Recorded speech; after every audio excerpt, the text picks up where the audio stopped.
इस सदन में करवाया है और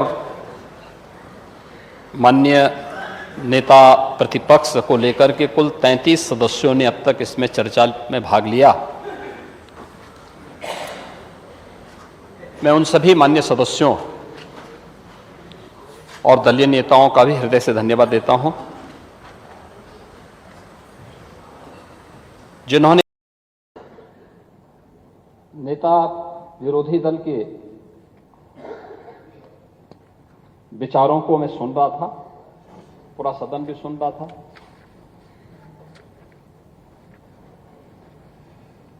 और 1 घंटे के भाषण में बाढ़ और सूखा से संबंधित मुद्दे पर उनको केवल गोरखपुर का जल जमाव याद आया, बाकी और कुछ भी नहीं याद आया। और ये चीज दिखाती है, मुझे नेता विरोधी दल के वक्तव्य को देख करके यही लगा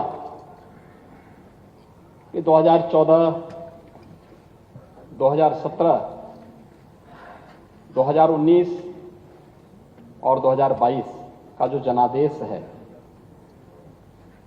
वो जनता ने वैसे ही नहीं दिया। और दुष्यंत कुमार ने इस पर एक बहुत अच्छी बात कही।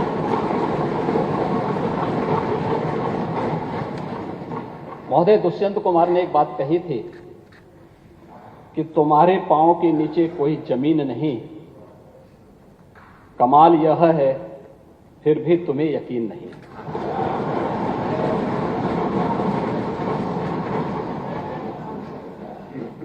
उन्हें जमीनी हकीकतों की कोई जानकारी नहीं है।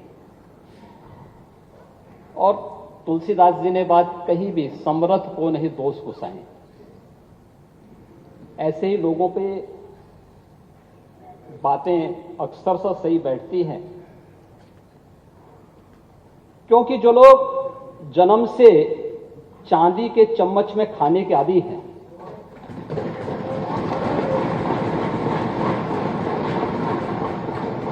वे गरीब की समस्या को क्या समझेंगे।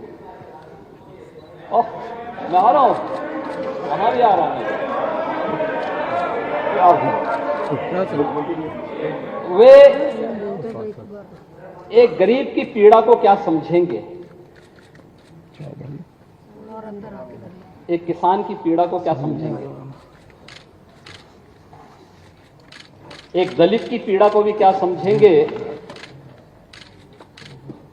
और अति पिछड़ों और पिछड़ों के साथ क्या इन्होंने व्यवहार किया था, ये किसी से छुपा हुआ नहीं। ये तो पूरा प्रदेश जानता है, पूरा देश जानता है।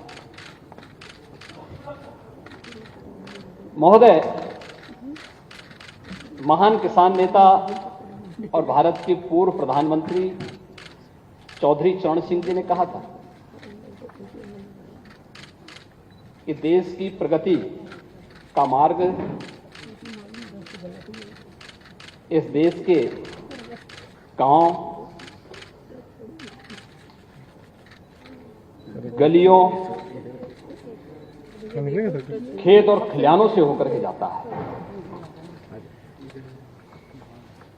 चौधरी चरण सिंह जी की बातों को वास्तव में समाजवादी पार्टी ने अपने कालखंड में थोड़ा भी ध्यान में रखा होता तो उत्तर प्रदेश के इतिहास में सर्वाधिक किसानों ने इनके कालखंड में आत्महत्या नहीं की होती।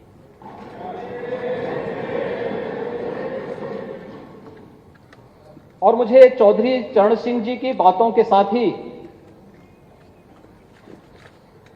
महान साहित्यकार राम कुमार वर्मा जी की कुछ पंक्तियां याद आती हैं, जिन्हें ध्यान में रख करके डबल इंजन की सरकार कार्य कर रही है। और वह देश के अन्नदाता किसानों के लिए समर्पित पंक्तियां थी कि हे ग्राम देवता नमस्कार, हे ग्राम देवता नमस्कार, सोने चांदी से नहीं किंतु तुमने मिट्टी से किया प्यार, हे ग्राम देवता नमस्कार। ये उसी किसान के लिए है, क्योंकि सोना चांदी से प्यार करने वाले लोग अन्नदाता किसान के महत्व को नहीं समझेंगे।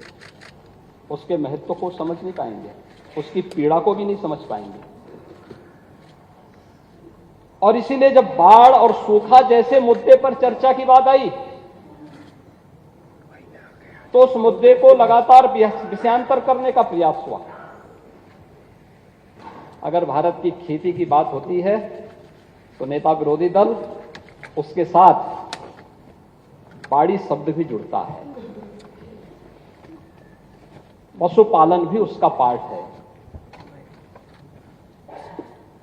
और जिस सांड की आप बात कर रहे हैं ना, ये सांड भी उसी का हिस्सा है।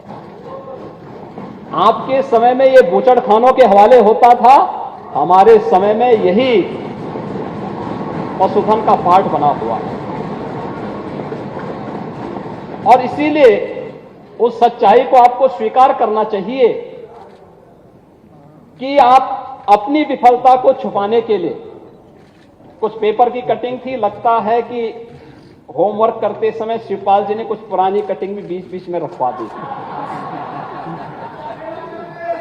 क्योंकि ये तो इतिहास गवाह है कि जब परिवार में सत्ता का संघर्ष आगे बढ़ता है तो कुछ न कुछ चीजें तो सामने आएंगी। और पुराने जो है अनुभवी नेता हैं, शिवपाल जी तो इतना पापड़ बेले हैं तो कुछ तो सामने आएगा, कुछ तो परिणाम सामने आने चाहिए। और शिवपाल जी, आपके प्रति हमारी बहुत सहानुभूति है। आपके साथ अन्याय हुआ है, हम जानते हैं। और इसीलिए आपके साथ ये लोग न्याय करेंगे नहीं, फिर भी आपकी कीमत को समझेंगे नहीं तो दोनों की तो मित्रता है ही।